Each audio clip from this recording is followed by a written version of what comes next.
Mai from Raiatea stepped off the HMS Adventure and onto the bustling docks of Plymouth. It was July 1774, and he had just become the first Polynesian visitor to Great Britain.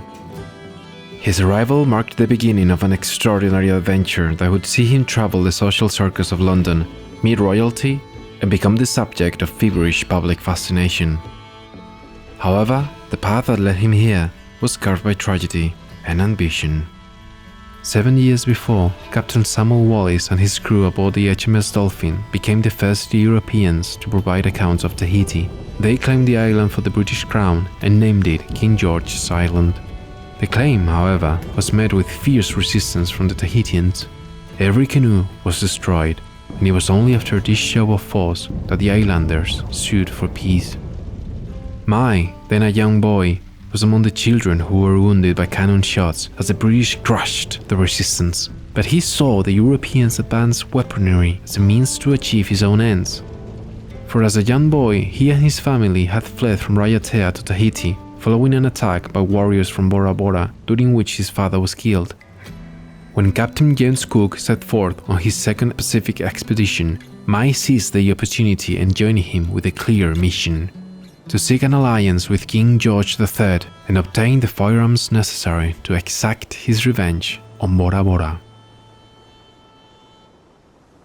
After spending 2 years exploring the Pacific, the HMS Adventure had many stories to share, and news of the first Pacific Islander setting foot on British soil truly ignited a craze. His impeccable manners and charm won him admirers, while his perceived savagery intrigued and unsettled others. The great society portrait painter Joshua Reynolds, one of the most sought-after painters of the day, decided to paint this young Polynesian man in an imposing, full-length format reserved for aristocrats. It presents Mai as a noble and exotic figure, embodying the Western construct of the noble savage. Reynolds successfully renders palm trees in a wild, tropical background, despite having never seen the real Pacific landscape himself. His tattoos stir up curiosity about what other secrets might be concealed under his clothes, while the landscape hints at distant adventure and romantic exploration. He depicts Mai standing barefoot, yet elegant, elevating him through references to classical ideas of human perfection in Western art and bringing Pacific and European cultures together. Portrait of Mai is not just considered one of Reynolds' masterpieces, but one of the best things that British art has ever produced, one of its most influential and important portraits. However, it might not be telling us the whole truth. This image of Mai stands in a stark contrast to Captain Cook's description. In his diaries, he describes Mai as dark, ugly, and a downright blackguard.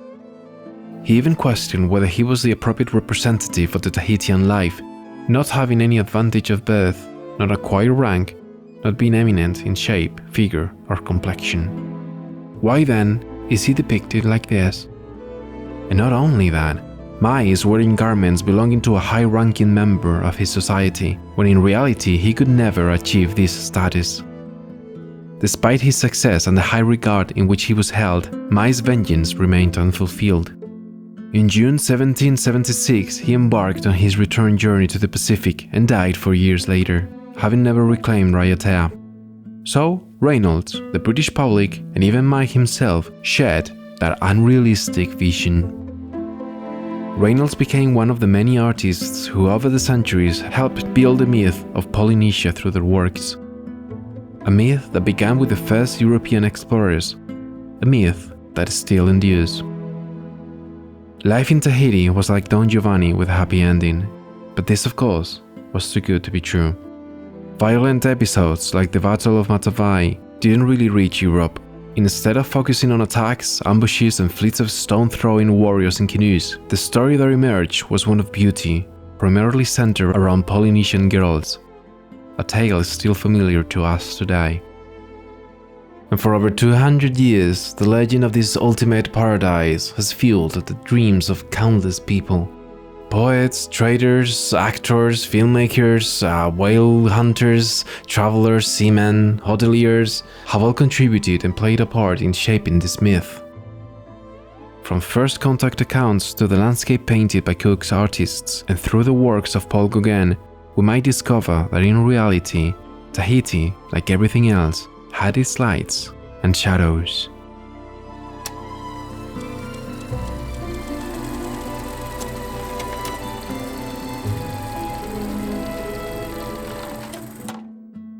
If you enjoy this content, please consider supporting this channel on Patreon. Thank you.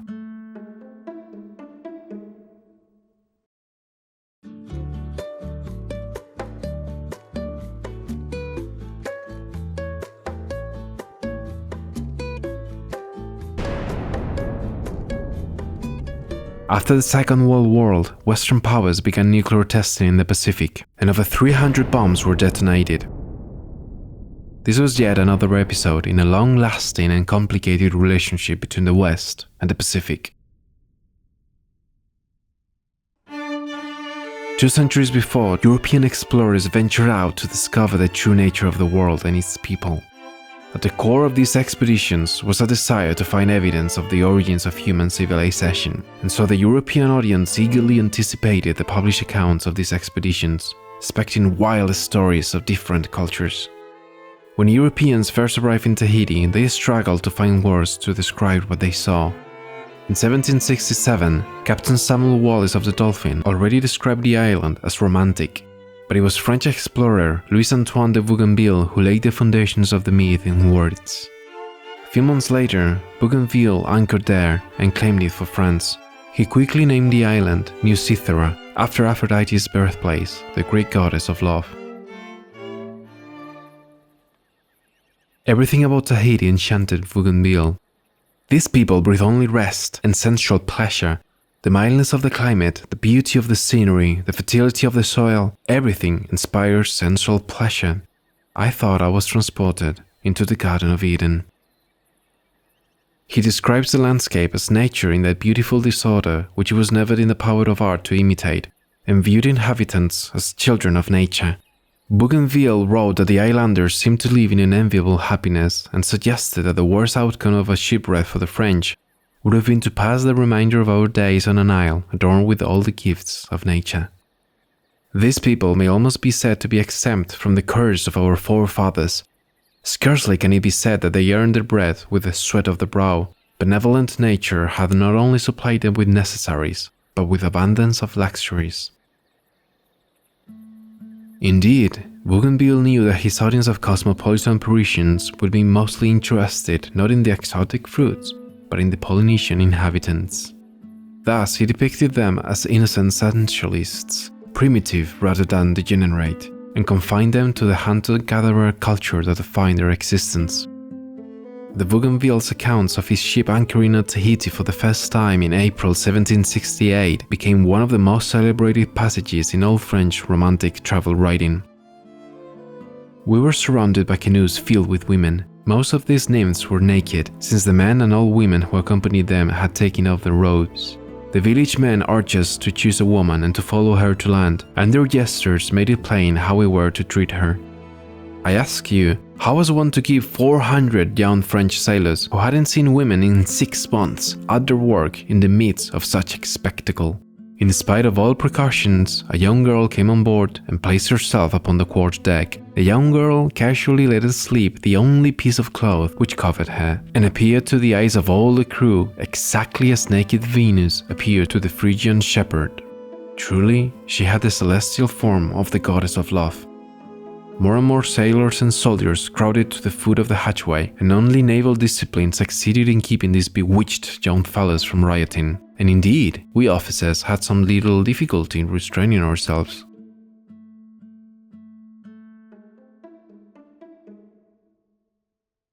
Some authors use the sexual freedom of Tahiti as a means to critique European Christian values like celibacy, monogamy, or repression, values that they considered to be old-fashioned. And so Tahiti was then seen as a model for reforming sexual relations in Europe, as a way of conceiving sex as neither pathologized nor exclusively procreative. The life of the savage Tahitians is so simple, while our European societies are such complicated machines.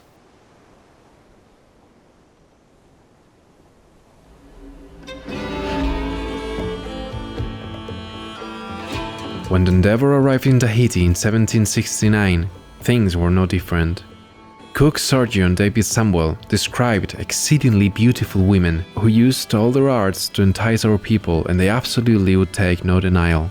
Cook sailors found that native women were willing to trade sex for iron, a highly valuable resource on the island, so they began pulling nails out of the ship. This trade became so widespread that the ship's structural integrity was at risk.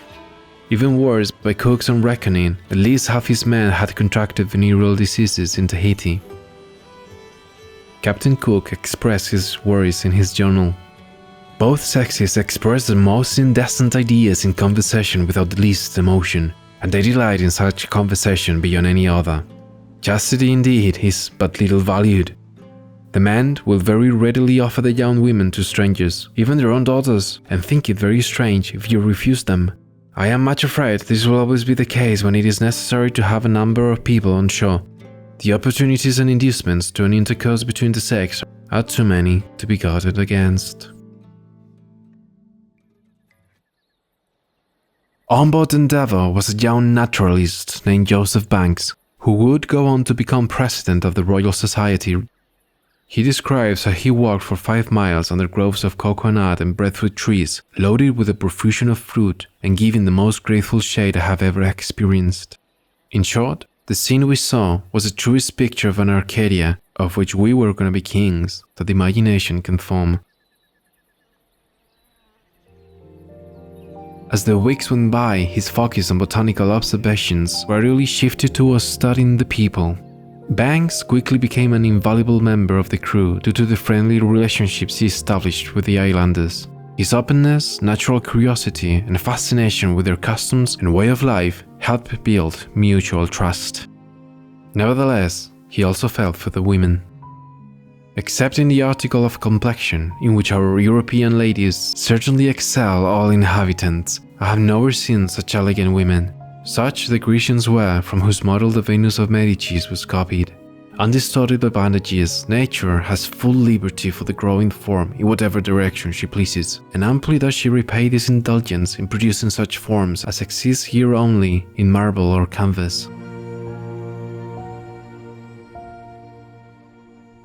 Of course, the Pacific landscape and its people were not just introduced to the British public through journal accounts, but through paintings, engravings, and all sorts of artworks.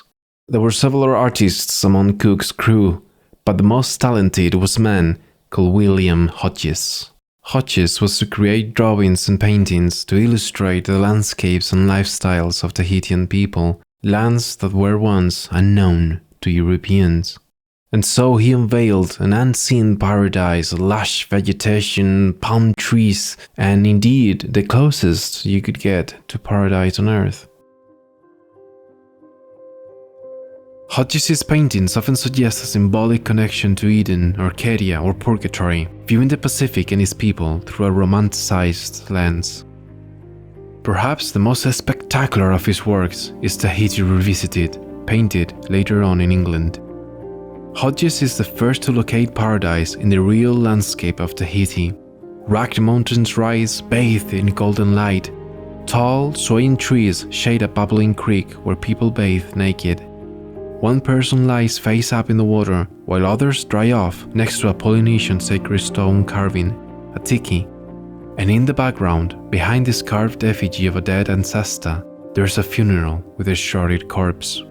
A reminder that death is present even in paradise. Tahiti Revisited presents such a compelling vision of the Pacific that it has endured centuries and continues to shape art and imagination to this day.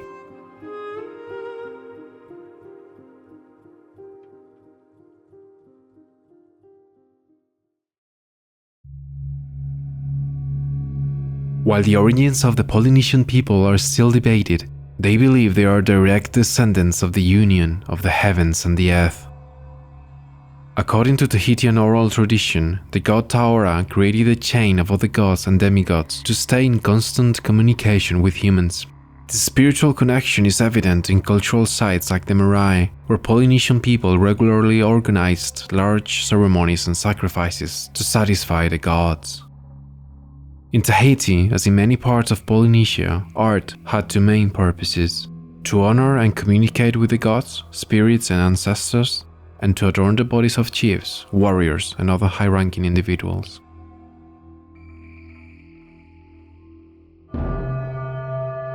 During the late prehistoric period, Tahitians worshipped Oro, the god of war and son of Taora. In Tahitian art, Oro was depicted by club-like images with a wooden core wrapped in woven coconut fiber, with facial and anatomical features lightly outlined. Besides these abstract images of Oro, Tahitians also created more realistic representations of the human form. Some of these likely depicted gods, spirits, or human ancestors who were called upon to help the community in times of need. Others served as canoe ornaments or were used in practices of evil magic.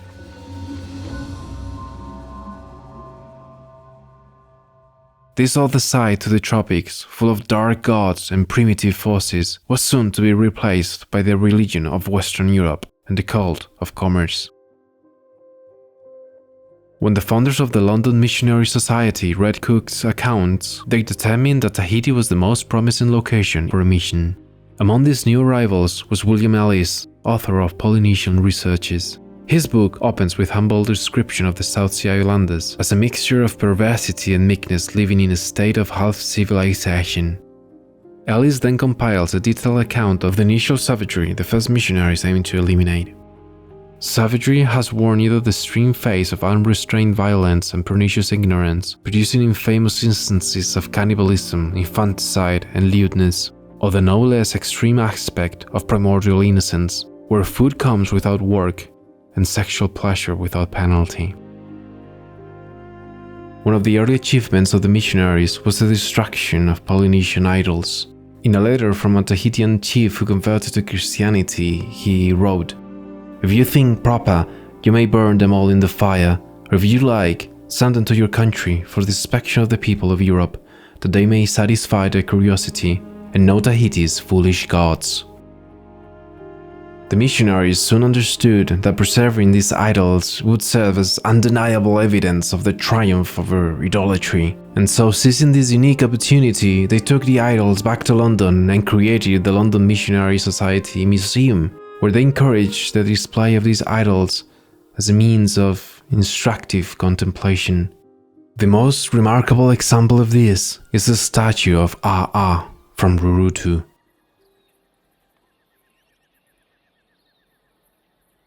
After a period of turmoil and disease on the Polynesian island of Rurutu, the islanders decided to convert to Christianity. As a symbol of their conversion, they gave their most sacred artifacts to British missionaries, who recorded this figure as a deified ancestor.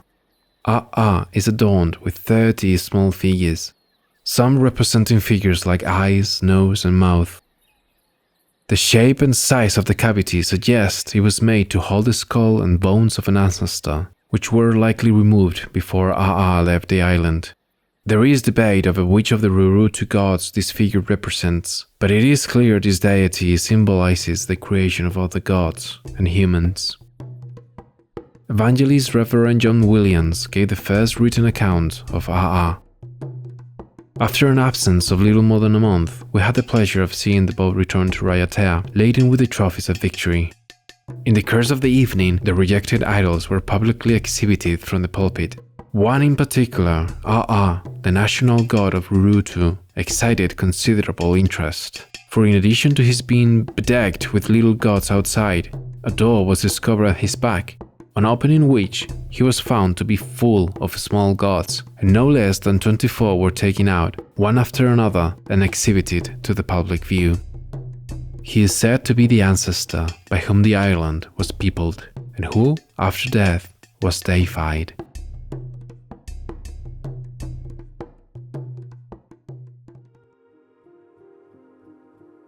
Aa was sent to the London Missionary Society collection in London. The missionaries used the figure while traveling around the country and raising funds for further missionary efforts. It served as evidence of what pagan people did without Western religion, reinforcing the perception of their cultures and art as primitive. In the 1950s, Picasso saw a cast of AA and was immediately captivated by it. He quickly ordered a cast of AA for himself. Additionally, Henry Moore, the most renowned English sculptor of the 20th century, ordered a plaster cast in the early 1970s, which he later cast in bronze. He found the image so powerful that it was challenging to find an appropriate spot for it in his home.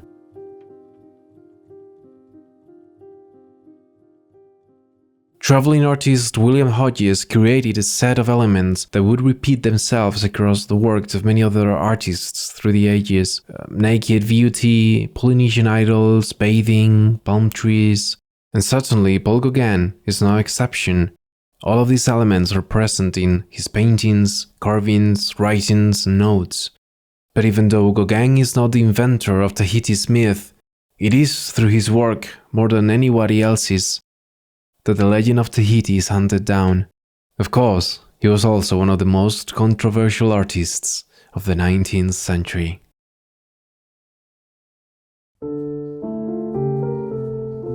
Paul Gauguin sits in silence in his studio, desperation etched into his features. It's 1890, and his life is unraveling. His wife has abandoned him, taking their children with her. His latest attempt to gain recognition has been a commercial disaster.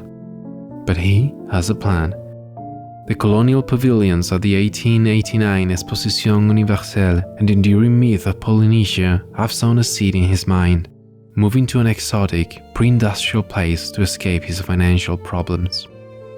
He dreams of distancing himself from civilization, seeking an earthly paradise where he can create pure, primitive art. To travel to Tahiti would be to travel back in time. With the vision of paradise in mind, he sits down and writes a letter to his estranged wife. May the day come when I can flee to the woods on a South Sea island and live there in ecstasy, for peace and for art, with a new family, far from this European struggle for money. There in Tahiti, in the silence of the lovely tropical night, I can listen to the sweet murmuring music of my heart, beating in amorous harmony with the mysterious beings that surround me. Free at last, with no money troubles, I will be able to love, to sing, and die.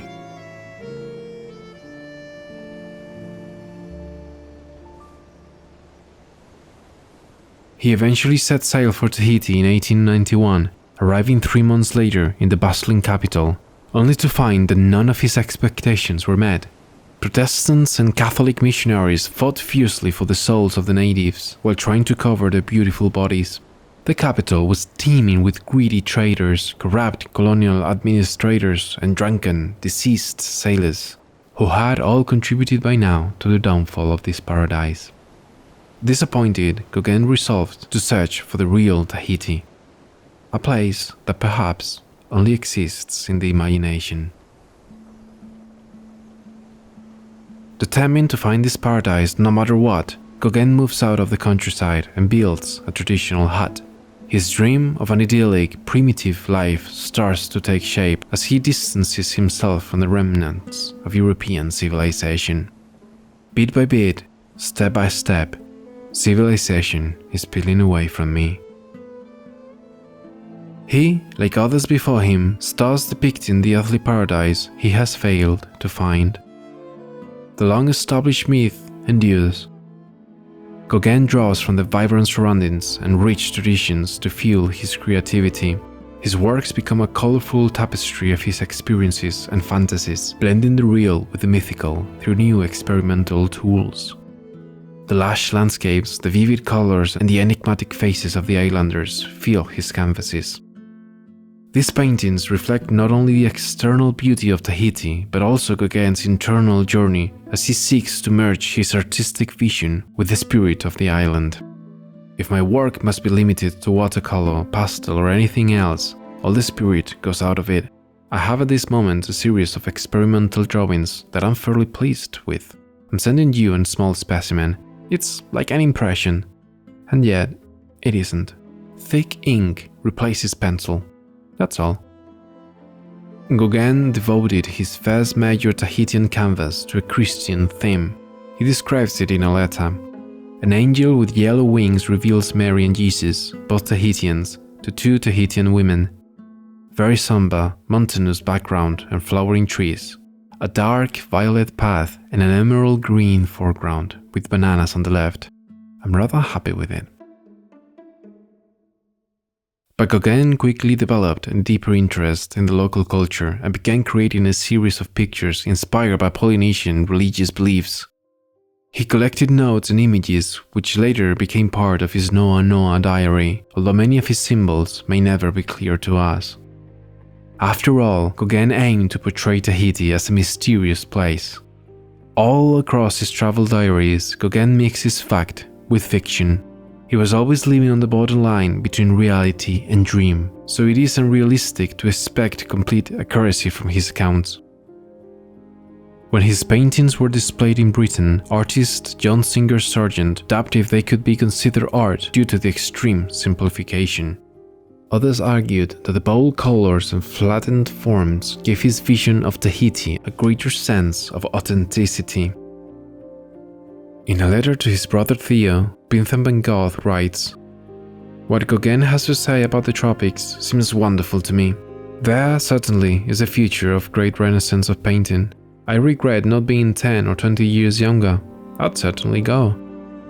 Gauguin would later add, "Vincent was right. The future belongs to the painter of tropics, which have not yet been painted, and we need something new as a subject for the stupid buying public." Despite his cynical attitude, these artworks show that Gauguin genuinely represented important Tahitian themes and ideas with deep understanding. Alongside the natives, he navigates the dualities of life and death, nature and supernatural, good and evil, and so he becomes part of his own paintings. The canvases Gauguin sent back to France from the South Seas showcase his imaginative depictions of indigenous women. These women, offering forbidden fruit, inhabit a tropical Eden of Gauguin's creation. According to his diaries, Gauguin slept with countless locals and married 3 girls. One of these wives is depicted in Nevermore, a shadowed, sinister painting that grieves for the fall of innocence. This painting completely subverts the traditional French academic style of a nude. She is portrayed with a sense of unseen independence and presence, and appears to be pushing out of the picture plane, confronting the audience, yet not in a sexual way. But why is she so sad? Her name was Paura, and she was 15 years old, though Gauguin claimed she was 13, possibly to spark more scandal. Paura was his greatest muse, and before long she became pregnant. A few months before this painting, she gave birth to their daughter, who tragically died after only a few days. The dark red fabric resembles blood, while the evil spirits in the background seem to be gossiping or plotting. And on the window, an evil bird stares at the girl, undoubtedly reference to Edgar Allan Poe's Raven of Eternal Sorrow.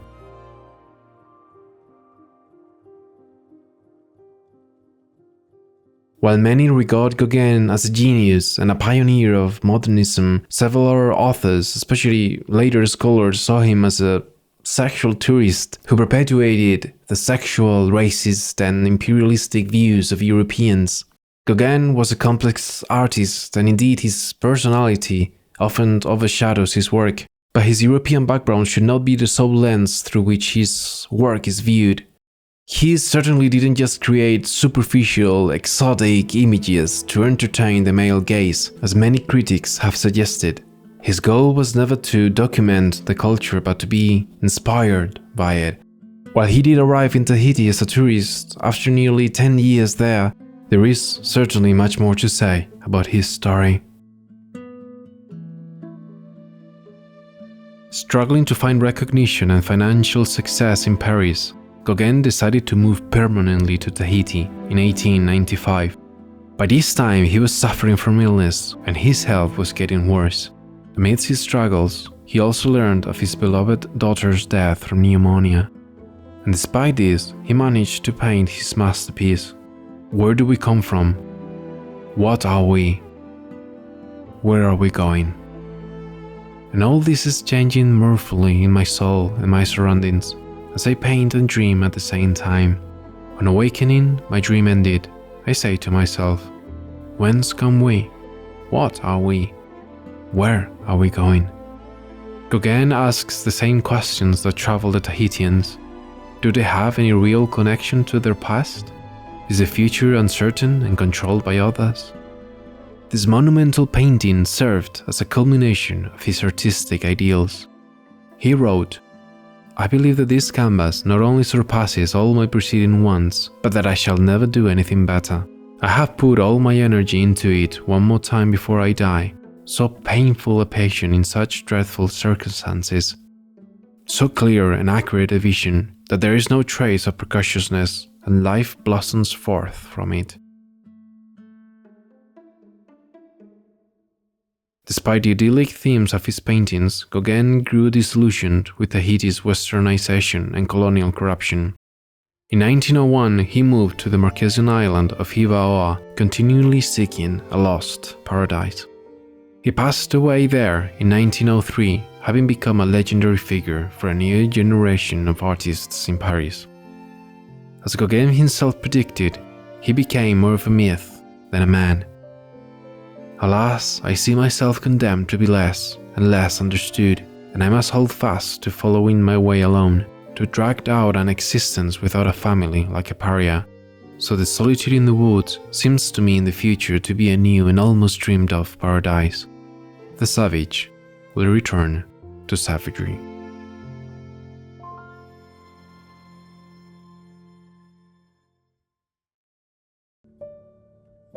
Polynesian imagery became an important influence on the work of many Western artists. Previously regarded as curiosities or sources of anthropological information, these objects are now acknowledged and exhibited as works of art. And by the end of the century, works by contemporary Polynesian artists began to attract a wider audience. The islands of Tahiti continued to captivate visitors. To this day, Tahiti presents a myth that sparks a sense of longing and freedom. However, it is not painters or explorers who persist in sustaining these dreams, but the tourism industry. A piece of promotional literature declares that Tahiti is a destination so exotic it exists only in one's dreams. But sustaining these dreams is an ongoing challenge. In 2005, the then president of the territory stated, French Polynesia, Tahiti, her islands and population continue more than ever to evoke a myth, that of New Cythera of the early explorers, and Tahitians are the guardians of this paradise on earth image.